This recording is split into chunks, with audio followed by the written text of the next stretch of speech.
लेकिन भारत ने जो स्ट्राइक की पाकिस्तान में, भारत ने बहुत पिन पॉइंटेड स्ट्राइक की। भारत ने चुन चुन कर उन आतंकी ठिकानों को निशाना बनाया जहां से आतंकवाद को बढ़ावा मिलता था, जो आतंकवादी ट्रेनिंग सेंटर थे। आपको हम वो 9 ठिकाने और वो 9 वीडियो दिखा रहे हैं जहां भारत ने पिन पॉइंट हमला किया है।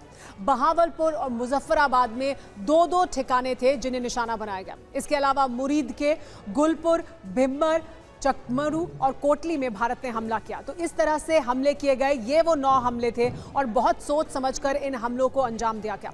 कर्नल सोफिया कुरैशी ने ऑपरेशन सिंदूर के बारे में डिटेल जानकारी दी प्रेस कॉन्फ्रेंस में। उन्होंने पाकिस्तानी आतंक के ठिकानों की तबाही के सबूत भी दिए। ये भी बताया कि यहां से भारत में कब कब और कौन कौन सी आतंकवादी गतिविधियों को अंजाम दिया गया था। सबसे पहले सवाई नाला कैंप मुजफ्फराबाद, जो कि पीओजेके के लाइन ऑफ कंट्रोल से 30 किलोमीटर दूर है। यह एक लश्कर तौयबा का ट्रेनिंग सेंटर था। सैयदना बिलाल कैंप मुजफ्फराबाद, यह एक जैश ए मोहम्मद का स्टेजिंग एरिया है। यह हथियार, विस्फोटक और जंगल सर्वाइवल ट्रेनिंग का केंद्र भी था। गुलपुर कैंप कोटली, यह एलओसी से 30 किलोमीटर दूर था। लश्कर तौयबा का बेस था जो रजौरी, पुंछ में सक्रिय था। बरनाला कैंप भिम्बर, यह एलओसी से 9 किलोमीटर दूर है। यहाँ पर हथियार, हैंडलिंग, आईईडी व जंगल सर्वाइवल का प्रशिक्षण केंद्र था। अब्बास कैंप कोटली, यह एलओसी से 13 किलोमीटर दूर है। लश्कर तौयबा का फिदाइन यहाँ तैयार होता था। तो कर्नल सोफिया कुरैशी को सुन रहे थे आप, लेकिन कर्नल सोफिया कुरैशी के भाई का भी एक बड़ा स्टेटमेंट आया है और उन्होंने पाकिस्तान को सख्त संदेश दिया है। तुम आंख उठाओगे हम सिर काट लेंगे, ये कहा है सोफिया के भाई ने। हमें मेरी बहन की भूमिका पर गर्व है, कर्नल सोफिया कुरैशी के भाई ने कहा। कर्नल सोफिया कुरैशी मूल रूप से वडोदरा की रहने वाली हैं। आज सेना की तरफ से कर्नल सोफिया कुरैशी ने ऑपरेशन सिंदूर के बारे में दुनिया को जानकारी दी थी और अब उनके भाई का एक बड़ा स्टेटमेंट आया है।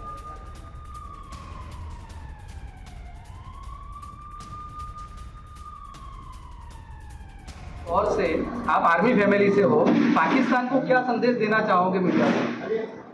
पाकिस्तान के लिए सिर्फ इतना संदेश है कि जब भी हमारी तरफ आंख उठा करके देखोगे, तुम्हारी आंखें भी निकाल देंगे और सर भी काट देंगे।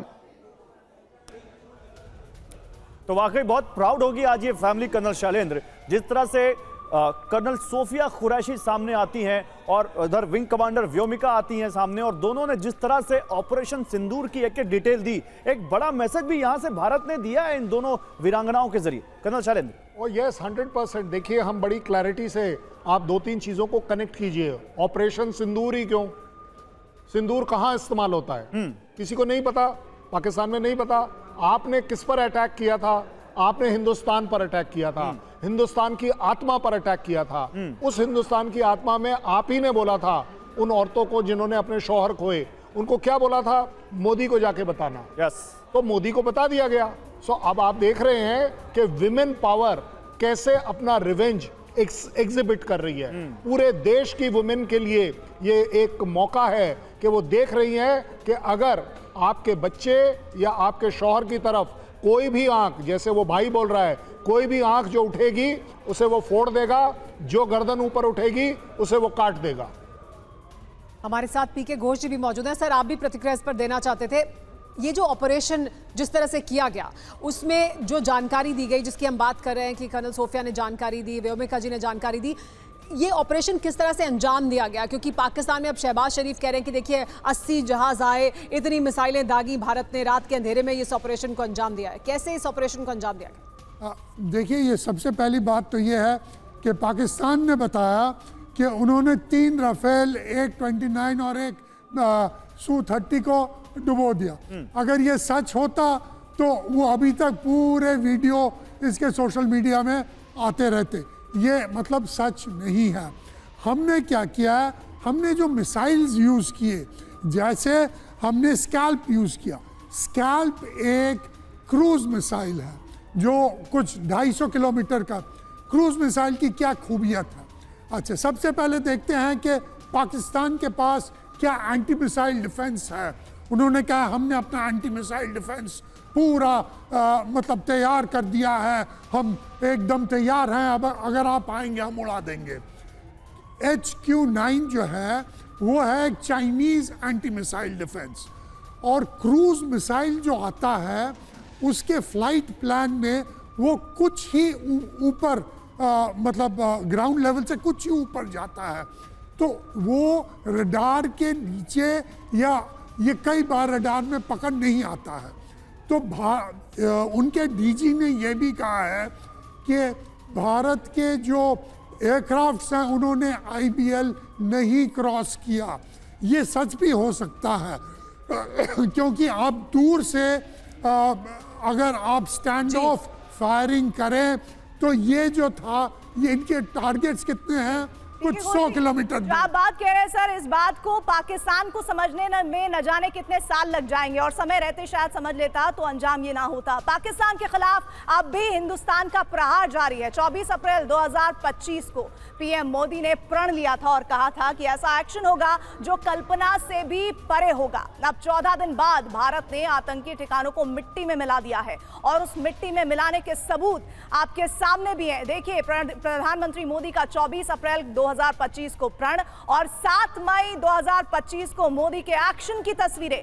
ये बताता है कि 22 अप्रैल को जो कुछ हुआ, जो कुछ पाकिस्तान की नापाक हरकतों के तौर पर भारत ने झेला, उसका एक एक करके जवाब आज दिया गया है।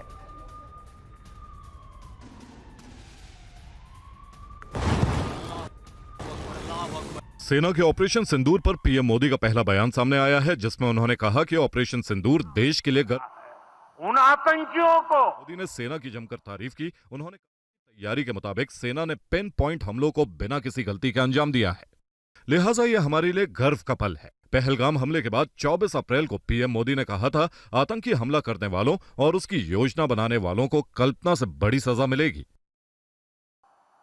देश के दुश्मनों ने भारत की आत्मा पर हमला करने का दुस्साहस किया है।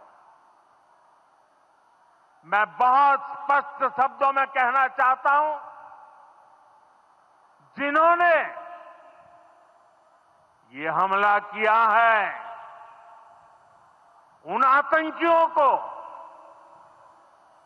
और इस हमले की साजिश रचने वालों को उनकी कल्पना से भी बड़ी सजा मिलेगी।